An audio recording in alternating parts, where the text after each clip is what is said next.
This is a presentation of DirecTV, exclusive home of the Red Zone channel, the Fantasy Zone, the Dan Patrick Show, 20 years of NFL Sunday Ticket, the Rich Eisen Show, and America's premier source for sports television.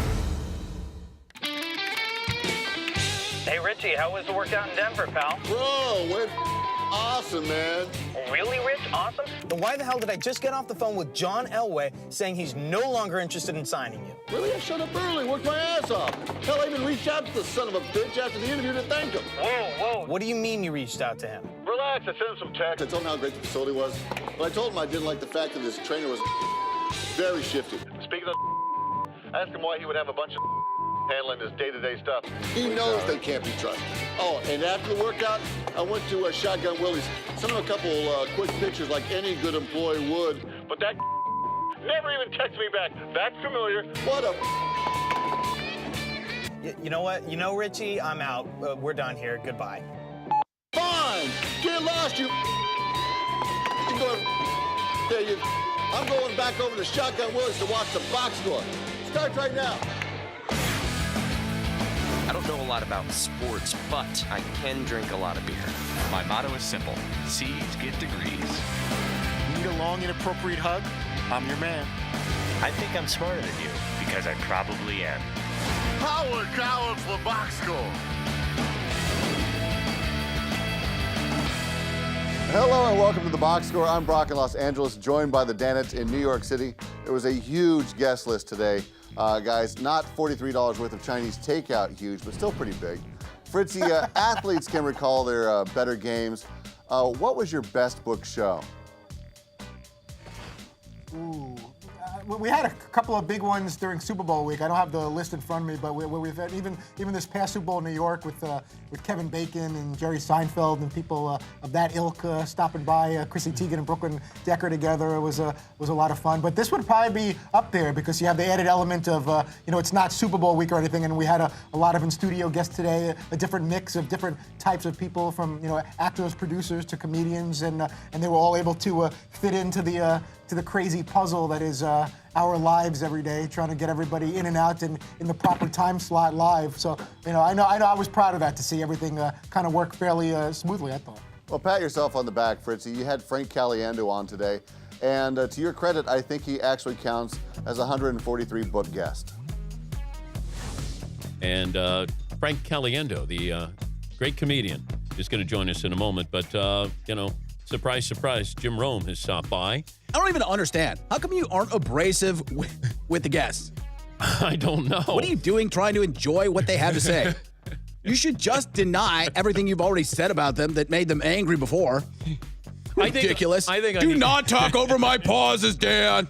But he looks like he's playing a game of paper football with his hands all the time. Like, field goal, no field goal. I understand what's going on here, and I understand the Danettes are doing their job. You're doing a good job over there. But the show is over here. Yeah. Dude, he's so awesome. He's so awesome, man. What a talent that guy is. And just watch him just jump from one to the next with funny material too. Like, he's got good jokes. He doesn't just have great impressions. He's got good jokes in there too.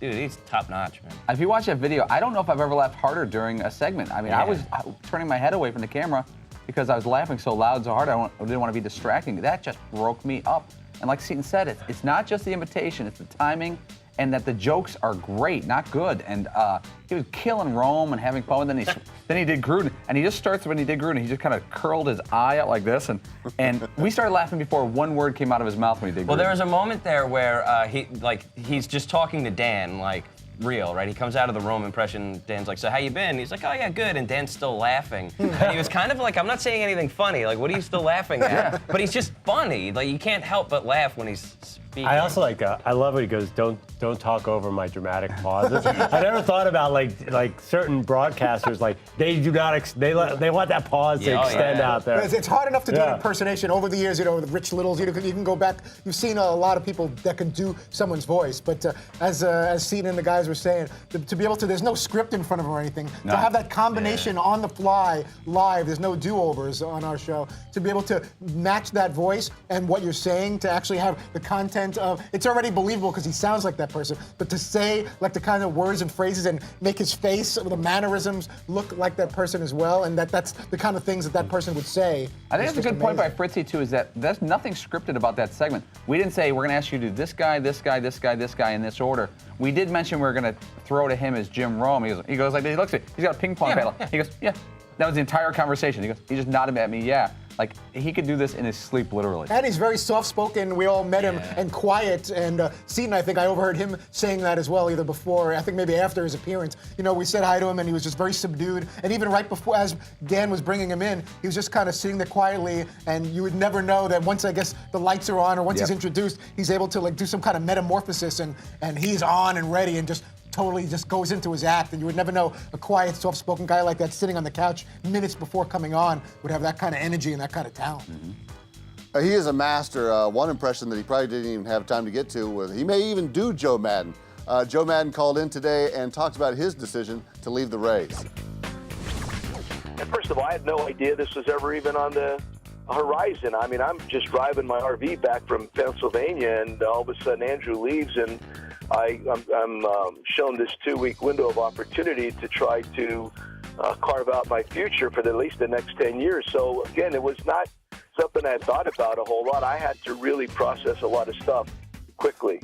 And I'm telling you one thing, if you want to do that, get in an RV and drive across the country because you get plenty of time to think. And that's what I did. And at the conclusion, I'm here to tell you, listen, the Rays were great to me. It's a wonderful organization, and they permitted me to cut my teeth and move on. But right now, I totally believe it was the right thing to do.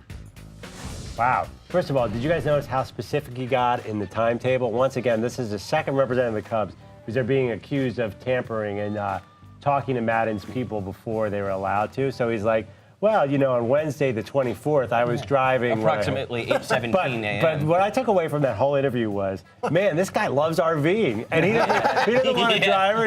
He's like, yeah, I get to see the thing in the back and the monitor.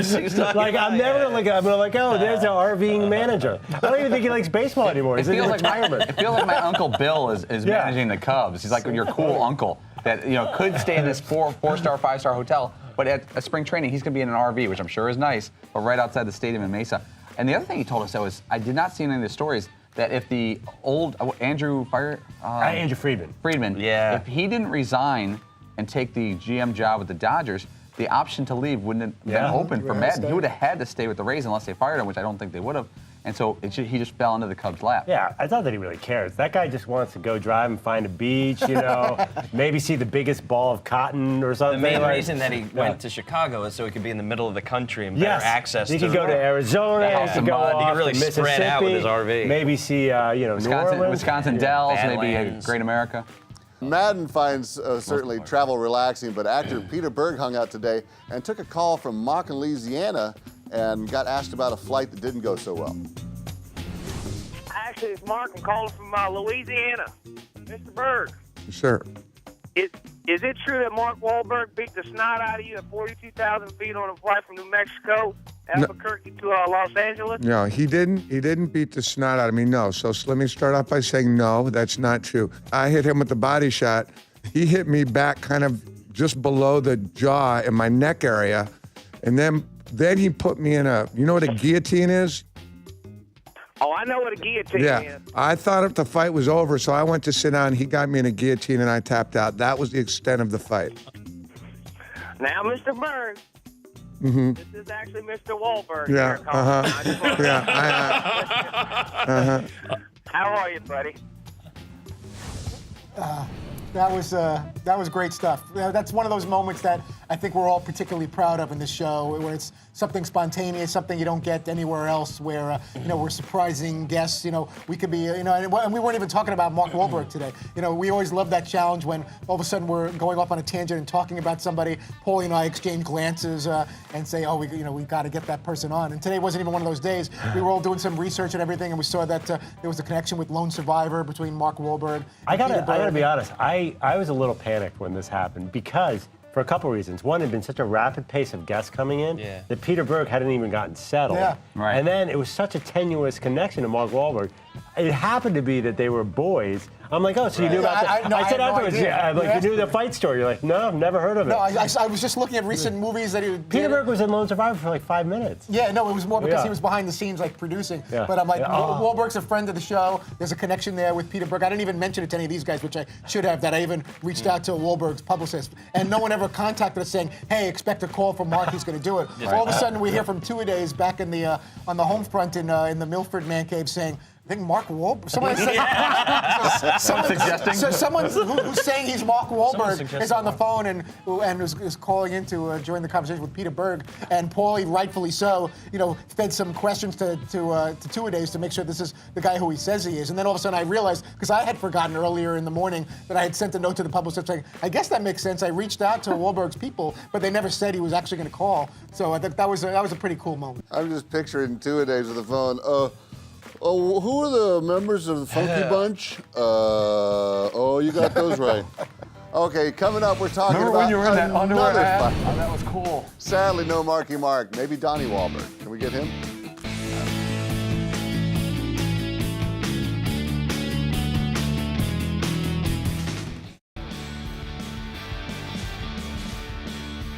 From my angle, the conversation was most impactful band of the 90s, to which you and Paul said Hootie and the Blowfish. And I completely disagree with that. But then at some point it sort of got personal, where it was like, oh, you think you're so great because you like, the Ramones and the Clash and whatever. And it was like, okay, no. All respect to Darius and the boys, but right, they're not. No, they're not. They were super successful, but they're not the most. Because then you were talking about how many bands Led Zeppelin spawned or something, and how you can't say that about the Clash and the Ramones. You were saying the Ramones spawned more bands than Zeppelin did. Welcome back to the box score. Apparently it was fight night last night at dinner between Seton and the boss, and when the cab gets going, look out. Paulie, is this one you need to fan the flames on, or did this sort of take care of itself? I considered it. For the morning meeting today, I had in my back pocket, which is the greatest band of the 90s. I'm just going to throw that out there and to recap the argument. Because I wasn't sure exactly what everyone remembered from last night of how things went here and there. I also didn't want to bring up something touchy in case someone had hard feelings from last night. We don't really have hard feelings. And so I kind of had it in my back pocket. And then when we saw the when the topic kind of bled into the show, I texted Fritzy. I said, take a shot at Darius Rucker, and Fritzy got him in 2 seconds. He did. Darius Rucker did call in and came to save Seton and set the record straight. Look, I love you guys, and I love you, but you're not the band of the 90s. Absolutely not. Yeah, absolutely not. I think Seton's right. The Ramones did spawn more bands than Zeppelin. Oh, are you drinking right now in Germany? Did. No, no, not at all. But the Ramones there was a million punk bands, and they all wanted to be the Ramones. I think that speaks for itself right there. It was great. I don't really get a lot of walk-offs, actually, so that was kind of nice to do. You got to lower your bar for what to walk off on. That was a pretty good one, though. Yeah, that was. But it wasn't just great. a walk-off. It was a drop the headphones, hands up in the air. I can't drop my mic, so I can only drop my headphones. Your position is almost like an air traffic controller walking off. I mean, you say, man, I landed that one, and what about these other guys? See ya. Peace. McLovin, if Rucker doesn't call in, is this the kind of fight that just continues to smolder for years to come? Yeah, because the fight was completely illogical. Both of them half heard part of a discussion that people were having and jumped in with their opinions, and neither was listening to each other. They were just making strong points back and forth about. They were both right about everything they said, ironically. But we did learn something interesting. It never dawned on me that no one in the Ramones was actually named Ramon, and I consider myself a Ramones fan. But you're absolutely right. There was a lot of side tangents going on here, but yeah, I was actually a little scared last night. I'll be honest, I was not comfortable to be around. But it was fun too. Brock, we do have an update on a side story. Fritzy was not there last night, and the I-Team had learned that he spent 15 hours in his hotel room. And then, by his own admission, we found out how much Fritzy spent on dinner last night. It was around $43, Fritzy? Yeah. Just over. Yeah, with tip, it was flirting with almost $50. Okay, $50. I'll just use the tab. It's almost $43 at a Chinese food place in New York. We called a Chinese food place that's a competitor of the one that you dominate. And here's what you could order for $43. A large egg drop soup, a crispy noodle side, beef with broccoli dinner, sweet and sour shrimp dinner, family size order of lo mein, family size order of roast pork fried rice. Chef's special orange chicken comes with white rice on the side and 30 fortune cookies. $43.40. Wow, I'm gonna have to get that contact from you. I'll send it to you. I don't know if I got ripped off. And granted, I had an excessive amount of Chinese food. I wasn't able to get quite that many. But basically it involved spring rolls, and it had wonton egg drop soup, lo mein. I asked for the small. They said they only have one size, so I said bring it on. That would make the deal. Like if you ordered a small lo mein, it would have been $41.40. I got a large steamed chicken with broccoli, and I asked for a small lo mein. They go, wait a second. I got to pick so this I'm like, all right, apart. and it ended up being this big plate of lo mein. I need a second. You ordered steamed broccoli and steamed chicken. Steamed chicken. The That's health healthy. food, because that's the healthy stuff. So the $7. I said light on the sauce with the lo mein. Light on the sauce. The wonton egg drop soup and cholesterol maybe. Do you think though that's reasonable to have healthy food and an order for 4? It's like you had a Diet Coke with it. Or 2 Diet Cokes. What's the point? Yeah, but it made me feel a little better that there was, that I said steamed chicken and broccoli, and granted, I dumped a bunch of this brown sauce on it. Who knows what that's made of or what the caloric content of that is? So that may have thrown the whole steamed chicken. Brown Chinese glaze. But it came with some white rice, which was nice. I had the lo mein, but it was this big platter-sized thing, which was not my intention. I ended up leaving over about a fourth of it. Should have been a half, but it ended up being a fourth. And I put some away, and then later on, it's a late night snack. All of a sudden, you wake up. I have sleep apnea. And all of a sudden, it's like 2:12 in the morning, and you're like, yeah, I could go for a little of that leftover lo mein that I put in the fridge. You went round 2 at 2 a.m. I did, not 2 in the morning, but it was sometime after midnight where I may have picked at a few leftover. May have noodles. or did? I had a few noodles. Okay. And in the middle of the night?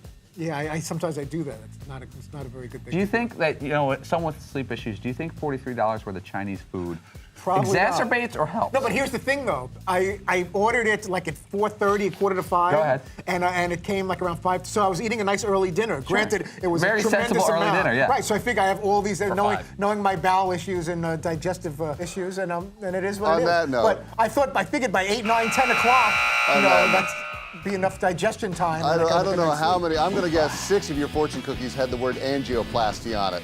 Maybe you have some leftovers. You can bring them along because we are going on a Danette movie date. Fritzy, watch those hands.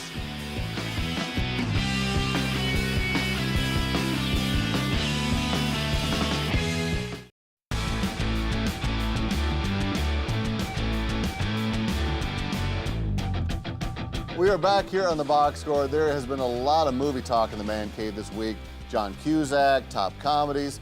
So we thought we'd bust out another chapter of the Dan Patrick movie game. I'll be throwing out some movie titles, and you guys will tell me whether Dan liked it, hated it, or did not see it. It's every man for himself. Here we go. This first movie features the king of one-handed push-ups, Jack Palance. It's City Slickers. Seaton, did the boss like it, hate it, or not see it? Wow, this is a hell of a question. Tough question. That's a tough one. I'm going to say Dan never saw it. McLovin? I think he liked it. That's what I was going to say. I think he saw it and he enjoyed it. I thought it was a great. Just to be different, I'm going to say he saw it, didn't like it. He's going to give it kind of a shrug, not like. Let's see what the boss said. City Slickers, yeah, thought it was fun. Different. Jack Palance was one of the stars there. Billy Crystal, it was great. It was, guy from the city, nebbishy guy, goes out into the country, wilderness, and it was good. City Slickers. Just left you, just like it. He liked it. Nebbishy. The next movie in question seems to be right up McLovin's alley. Love Actually. Please start us off on this classic. I've seen it probably 35 times. Oh, no. I can probably tell you line for line because my wife makes me watch that over and over and over. Does she make you watch it alone?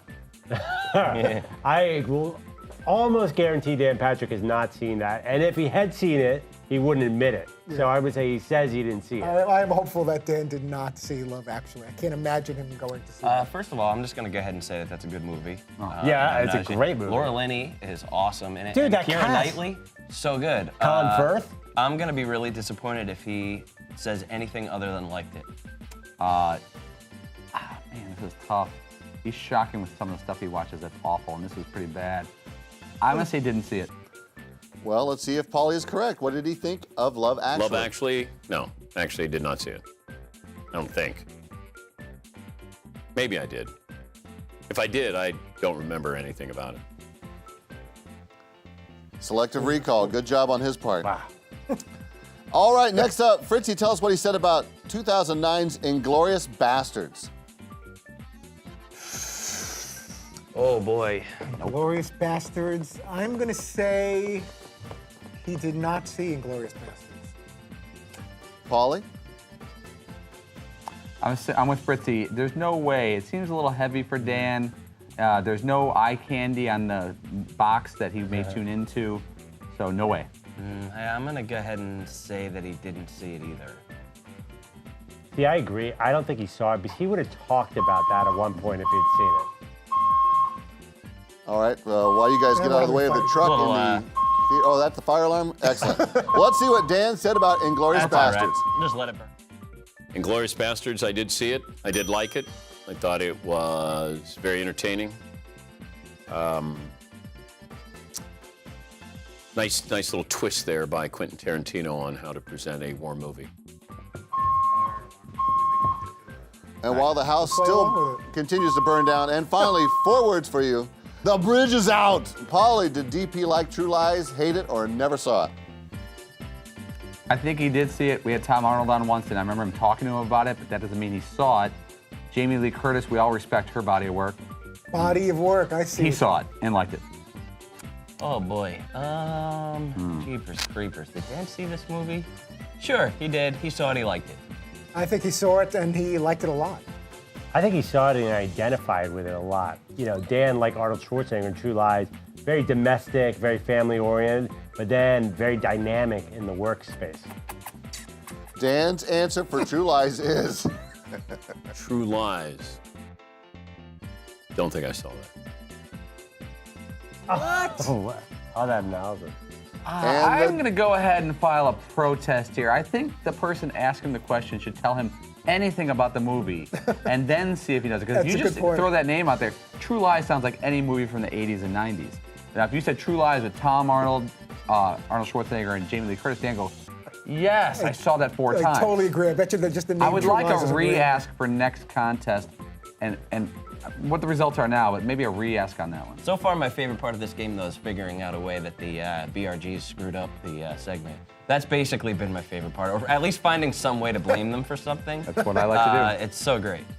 All right, well, either way, the results stay the same. The Dan Patrick Cinema Appreciation Award belt goes to McLovin and Fritzy. Coming up, we will show you how unathletic people enjoy sports. Well, football in particular. Hashtag USM.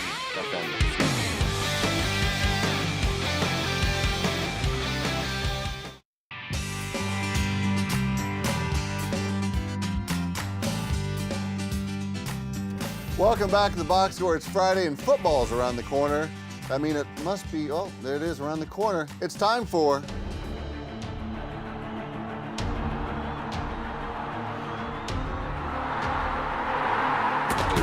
Dan Football Night in America Challenge.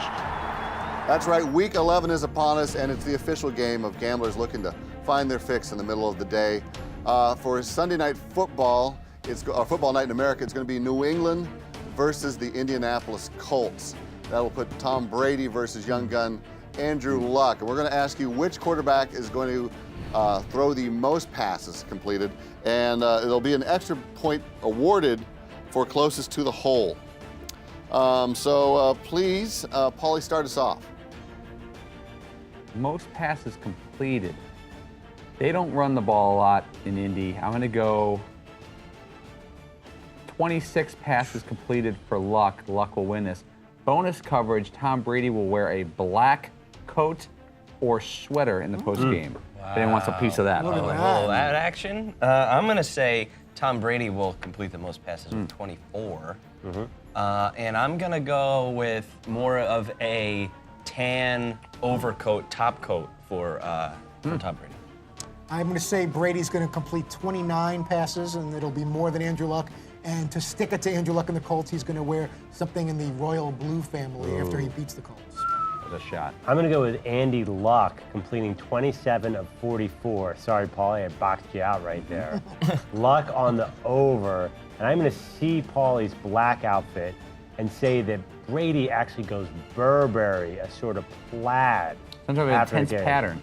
I'm going to say Luck breaks a record. If it may be 45, I'm going to say Luck 46 completed passes, and he will wear a string tie at the press conference. Now, don't forget to send us your guesses to the trendy hashtag that's burning up America, hashtag BSFNC. Fritzy, who is on next week? Next week, Tony Dungy and Reggie Miller will be part of things Monday. Paul Peterson, Patrick Peterson on Tuesday. David Faraday will join us in the Milford, Connecticut Man Cave on Wednesday. Next Friday, we're expecting Al Michaels and Bob Costas both to be right here in this very New York City Man Cave. All right, have a good weekend, gentlemen. Thanks for watching The Box Score. You can catch us weekdays, 2:39 on Audience, or catch the podcast available on iTunes or at podcast1.com. I'm gonna wash down some Chinese food. Almost killed this. I don't know a lot about sports, but I can drink a lot of beer. My motto is simple. C's get degrees. Need a long, inappropriate hug? I'm your man. I think I'm smarter than you, because I probably am. Hey, thanks for watching The Box Score. Holy cow! This was a presentation of DirecTV, exclusive home of the Red Zone channel, the Fantasy Zone, the Dan Patrick Show, 20 years of NFL Sunday Ticket, the Rich Eisen Show, and America's premier source for sports television.